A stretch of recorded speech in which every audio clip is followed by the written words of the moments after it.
اللہ کے ہر حکم کو ہر وقت تعمیل کرنے کے لیے تیار رہو، جو حکم اللہ نے دیے ہیں ان پہ عمل کرو،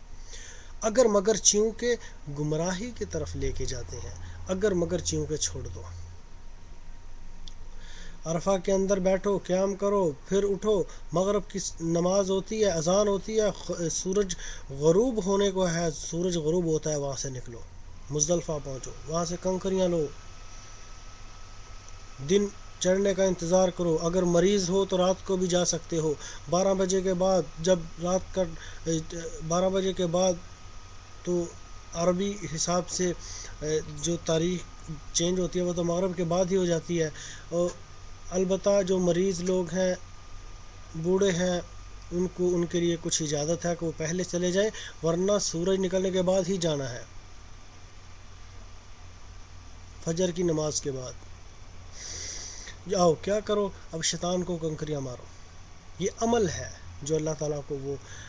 وہاں پر شیطان تو کھڑا نہیں ہے، یہ وہ حکم ہے، ہم حکم کی تعمیل کر رہے ہیں،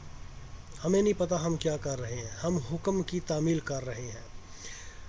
اب وہ حکم کون سا ہے، وہ عمل کون سا تھا، اللہ تعالیٰ نے قرآن مجید میں فرما دیا، اللہ کے نبی صلی اللہ علیہ وسلم نے کر کے دکھا دیا کہ وہ یہ حکم تھا کہ میرے بندے ابراہیم علیہ السلام نے، میرے بندے اسماعیل علیہ السلام نے، میری بندی اماں ہاجرہ علیہ السلام نے جو ایک رقم کی ہے مثال تاریخ میں، محبت کی، اللہ تعالیٰ سے محبت کی، اللہ تعالیٰ کے اوپر یقین کی، اللہ تعالیٰ کہ بندہ ہونے کا جو انہوں نے حق ادا کر دیا ہے، وہ قیامت تک اللہ تعالیٰ ہر روز ہر سال دیکھنا چاہتے ہیں۔ اللہ کو وہ عمل اتنا محبوب ہوا، اتنا پسند ہوا کہ اللہ نے فرمایا قیامت تک کے لوگ یہ کام کرو گے۔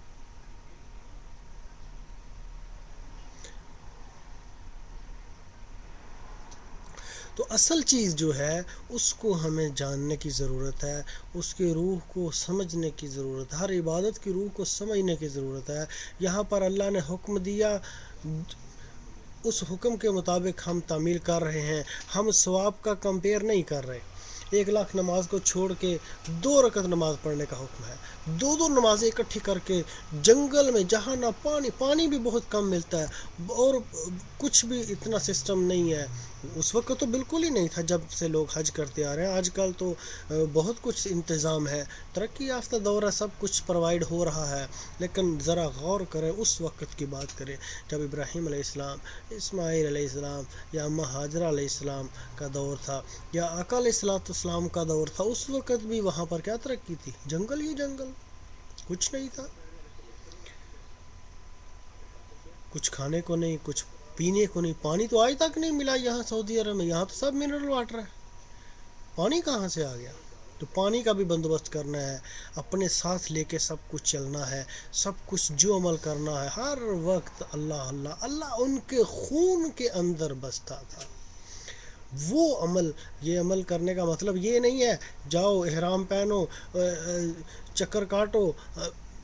میدان میں گاڑیوں پہ گھومو، کھاؤ پیو، باتھ روم، مسجدیں، سب کچھ ہے، جاؤ پیو آ جاؤ واپس ماں سلام، حاجی صاحب آ گئے، حاجی صاحب آ گئے، نہیں نہیں نہیں، ایسا ہرگز نہیں ہے۔ اس عمل کا مطلب ہے اس عمل کی روح کو سمجھو، اور ایسا اللہ نے کیوں کروایا؟ انسان کو اس کی حیثیت دکھانے کے لیے، انسان کو اس کا اپنا آپ دکھانے کے لیے، اور دوسری بات کہ اللہ نے ایک اور اختلاف بالکل ختم کروا دیے۔ وہاں پر وہابی، بریلوی، دیوبندی، سنی، نقشبندی، سہروردی، چشتی، قادری، کوئی اختلاف نہیں ہے، سبھی نے ایک ہی کپڑے پہنے ہوئے ہیں، کوئی آپ پہچان ہی نہیں سکتے، ایک ہی، سبھی کی ایک ہی دھن ہے، ایک ہی بات ہے، لبیک اللہم لبیک لبیک لا شریک لک لبیک ان الحمد والنعمت لک والملک لا شریک لک۔ وہاں پر ہم لا شریک لک کہہ رہے ہیں، اس کے بعد ہمیں سمجھ نہ آئے، بھئی ہمیں پتہ نہیں چلا، اس کا مطلب نہیں ہم کو آج تک سمجھ آیا، تو ہم کیسے عمل دوسرے بھی ٹھیک کریں گے؟ اگر ہم کوئی بھی عبادت کریں تو اس کی روح کو سمجھیں، اس کے مفہوم کو سمجھیں، اس کے پس منظر کو سمجھیں، مطلوب کو سمجھیں، اللہ تعالیٰ کیا چاہتے ہیں۔ جب ہم ویسے کام ویسے کریں گے، اللہ نے کیسے چاہا؟ جیسے اللہ کے نبی نے کیا۔ جیسے اللہ کے نبی صلی اللہ علیہ وسلم نے کیا ویسے اللہ نے چاہا، تو اللہ کے نبی صلی اللہ علیہ وسلم نے کیسے کیا ویسے ہمیں کرنا ہے، ویسے کریں گے تو ہمارا عمل، ہماری عبادت اللہ تعالیٰ کے ہم مقبول ہے۔ اگر ویسے نہیں کریں گے تو ہمارا کوئی عمل، کوئی عبادت، کچھ بھی مقبول نہیں ہے، تو کیا فائدہ ہم ایسے ہی ٹکرے مارتے رہیں۔ اللہ تعالیٰ سے دعا ہے کہ اللہ تعالیٰ ہمیں سمجھ کر جینے کی توفیق عطا فرمائے، سمجھ کر دین کو سمجھ کر اس کے اوپر عمل کرنے کی توفیق عطا فرمائے، قرآن و سنت کے مطابق اللہ تعالیٰ ہمیں سمجھنے کی توفیق عطا فرمائے۔ اسی بات کے ساتھ اجازت چاہوں گا کہ امید ہے انشاءاللہ کہ آپ کچھ نہ کچھ ضرور سمجھے ہوں گے۔ جو کچھ میں نے غلط بولا یا آپ لوگ نہ سمجھ سکے، اس کے لیے تمام قسم کی تعریفیں، اچھائیاں اللہ کی ذات کو لائق و زیبا، اور جو برائیاں اور کوئی غلطی کوتاہی مجھ سے ہوئی ہے وہ میرے نفس کی کوتاہی کی وجہ سے ہے۔ اللہ تعالیٰ میرے اوپر رحم کریں، اللہ تعالیٰ ہمیں عمل کی توفیق عطا فرمائے۔ وآخر دعوانا الحمدللہ رب العالمین۔